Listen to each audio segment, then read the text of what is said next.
Filem Malaikat Malam, satu filem yang diarahkan oleh Bujo. So, bagi aku untuk filem Malaikat Malam ni, aku rasa ramai orang dah tahu dah storyline dia, mengisahkan tentang Azam yang memang ada kehidupan malam dia tersendiri. Satu hari waktu dia tengah race, dia ataupun hampir terlanggar seorang gadis buta bernama Ratna.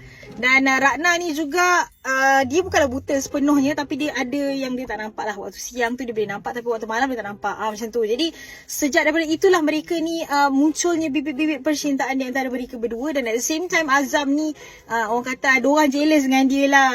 Seorang yang bernama Boy ni jealous dengan dia. Jadi muncullah sikit pergaduhan dan adalah sikit scene lawan-lawan motor dan sebagainya.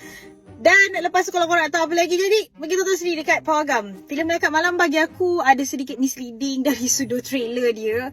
Sebab bagi aku macam cerita ni tidaklah kata it's too bad, tapi bagi aku macam bila tengok trailer, kita mengharapkan cerita ni lebih cerita pasal dunia pemotoran. Aku tidak menggalakkan orang untuk merempit, tapi bagi aku kalau dia ada sedikit orang kata scene yang berkaitan dengan pemotoran, macam banyakkan scene dekat kedai motor, repair motor ke, for example, macam waktu Azam nak dapat motor RZ dia tu, macam dia do something with that motor. So kau nampak connection dia dengan motor itu, dan sebagai seorang memang minat sangat dalam bidang pemotoran, like benda-benda gitulah. Itu hanya pandangan peribadi saya. Cerita ini tidaklah teruk mana, tapi bagi aku dari sudut trailer dia sedikit misleading.